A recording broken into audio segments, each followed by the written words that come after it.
BJP ప్రభుత్వ corporate మతతత్వ విధానాలపై కార్మిక వ్యతిరేక విధానాలపై కార్మికులు పోరాటాలకు సిద్ధం కావాలని ఫిబ్రవరి 16వ దేశవ్యాప్తంగా జరిగే నిరసన కార్యక్రమంలో కార్మికులు పాల్గొని జయప్రదం చేయాలని centre of Indian trade union CITU అఖిల భారత ప్రధాన కార్యదర్శి పతన్ సేన్ కార్మికులకు పిలుపునిచ్చారు.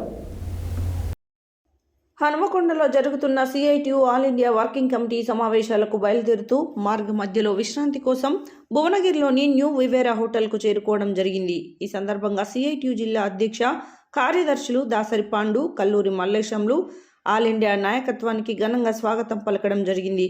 ఈ సందర్భంగా సిఐటియు ఆల్ ఇండియా ప్రధాన కార్యదర్శి తపన్ సేన్ మాట్లాడుతూ, కేంద్రంలో అధికారంలో ఉన్న బీజేపీ ప్రభుత్వం కార్పొరేట్ సంస్థల కోసం పనిచేస్తుంది తప్ప పేదలు, కార్మికులు, రైతులు, అన్ని వర్గాల ప్రజలకు అన్యాయం చేస్తుందని, కేంద్ర ప్రభుత్వ మతోన్మాద విధానాలపై ఫిబ్రవరి 16న దేశవ్యాప్తంగా కేంద్ర కార్మిక సంఘాలు, సంయుక్త కిసాన్ మోర్చా, ఎస్కేఎం రైతు సంఘాల ఆధ్వర్యంలో జరిగే దేశవ్యాప్త నిరసన కార్యక్రమాలలో పాల్గొనాలని కార్మికులకు పిలుపునిచ్చారు.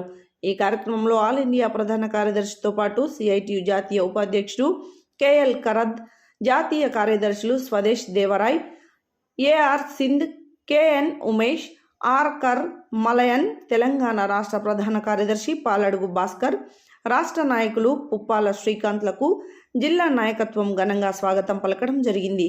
ఈ కార్యక్రమంలో సిఐటియు జిల్లా సహాయ కార్యదర్శి మాయాకృష్ణ, డివైఎఫ్ఐ జిల్లా కార్యదర్శి గడ్డం వెంకటేష్, ఎస్ఎఫ్ఐ జిల్లా కార్యదర్శి వనం రాజు, సిఐటియు నాయకులు యాదగిరి తదితరులు పాల్గొన్నారు.